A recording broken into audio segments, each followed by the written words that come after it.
வணக்கம், ரெமி கிச்சனுக்கு உங்களை வரவேற்கிறேன். இன்றைக்கி நைட்டு டிஃபன் தான் பார்க்க போகிறோம். நம்ம வீட்டில் எவ்வளோ தான் தோசை செய்தாலும் எல்லாருக்கும் ஹோட்டலில் கொடுக்குற மசால் தோசை ரொம்ப பிடிக்கும்.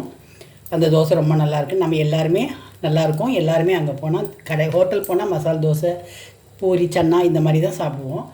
அந்த மசால் தோசையை நம்ம வீட்டிலே நல்லா டேஸ்டியாக செய்து கொடுத்தா வீட்டில் இருக்க குழந்தைங்களும் பெரியவங்களும் இஷ்டமாக சாப்பிடுவாங்க.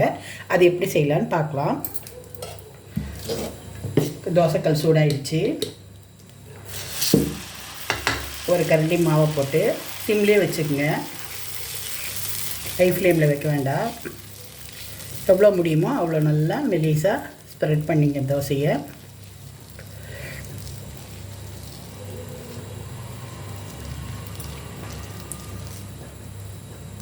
வேணும்னா நெய் போட்டுக்கலாம். வேண்டான்னு இருக்கிறவங்க நெய் வேண்டாம், ஆயில் போட்டுக்கலாம். நைட்டு டின்னர்லாம் நமக்கு ரொம்ப ஹெவியாக இருக்கும் இல்லையா, அதனால் நெய் போட வேண்டாம். நான் அதனால் ஆயில் தான் போடுறேன். இந்த மாதிரி ஓரம் கொஞ்சம் எண்ணெய் போட்டுட்டு ஸ்டவ்வை கொஞ்சம் ஹை ஃப்ளேமில் வச்சுக்கோங்க. நான் கொஞ்சம் பூண்டு கார சட்னி செய்து வச்சுருக்கேன். அப்புறம் சப்பாத்திக்கு பூரிக்கெல்லாம் செய்கிற உருளைக்கிழங்கு மசாலாவும் பண்ணி வச்சுருக்கேன். இது ரெண்டு தான் ஸ்ப்ரெட் பண்ண போகிறேன். இப்போது கொஞ்சமாக இந்த பூண்டு சட்னியை இந்த தோசையில் ஸ்ப்ரெட் பண்ணிப்போம்.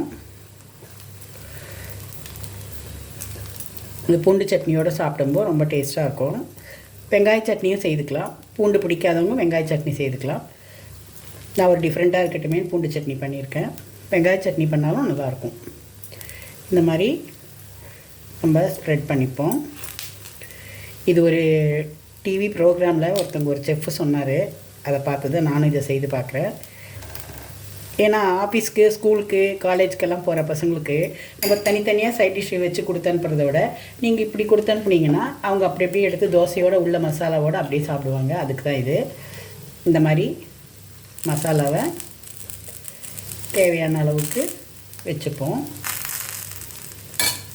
வச்சுட்டு தோசையை மெதுவாக 4 பக்கமும் திருப்பி போடுவோம். இந்த பக்கத்தை போடுவோம், ஏன்னா இந்த பக்கம் வெயிட் இல்லாமல் இருக்கு இல்லையா. இப்படி போட்டால் ஈஸியாக மடிஞ்சிரும்.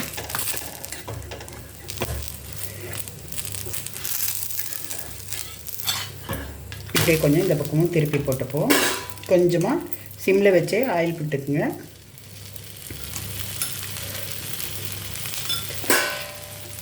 நல்லா முறுமுறுன்னு இப்படி பண்ணிங்கன்னா எல்லாருக்கும் ரொம்ப பிடிக்கும். உள்ளேயே மசாலா இருக்கிறதுனால, கார சட்னியும் இருக்கிறதுனால எடுத்து சாப்பிட்றதுக்கு ரொம்ப சௌகரியமாக இருக்கும்.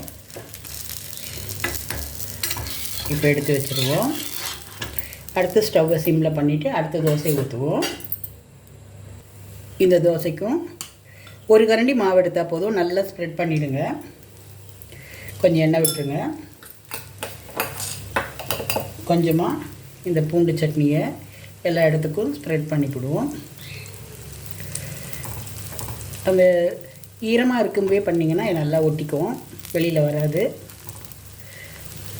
முருகிட்டு அப்புறம்னா ஒட்டாது, அதுக்கு தான் வெளியில் வந்துடும். இப்போனா பிடிச்சிக்கும் அப்படியே. இந்த காரத்தோடு அந்த பூண்டு வாசனையோடு அந்த தோசை மசாலா வச்சு சாப்பிடும்போது ரொம்ப டேஸ்ட்டாக இருக்கும். இந்த மாதிரி எல்லோரும் ட்ரை பண்ணி பாருங்கள். ஆஃபீஸ்க்கு, ஸ்கூலுக்கு, காலேஜுக்கெலாம் போகும்போது தனித்தனியாக சைட் டிஷ் கொடுத்தனும்னா அவங்களுக்கு சாப்பிட்றது கஷ்டமாக இருக்கும். இந்த மாதிரி கொடுத்துட்டிங்கன்னா அவங்க தோசையோடு வச்சுட்டு அப்படியே சாப்பிடுவாங்க. அதுக்கு தான் இது. ஹோட்டலில் நமக்கு மசால் தோசை கொடுக்குறாங்க இல்லையா, அதே மாதிரி தான். இப்போது அப்படியே இந்த தோசையை கொஞ்சம் முருக வைப்போம். கொஞ்சம் ஆயில் தாராளமாக விடணும், அப்போ தான் நல்லா முருகும், நல்லாயிருக்கும் சாப்பிட்றதுக்கு.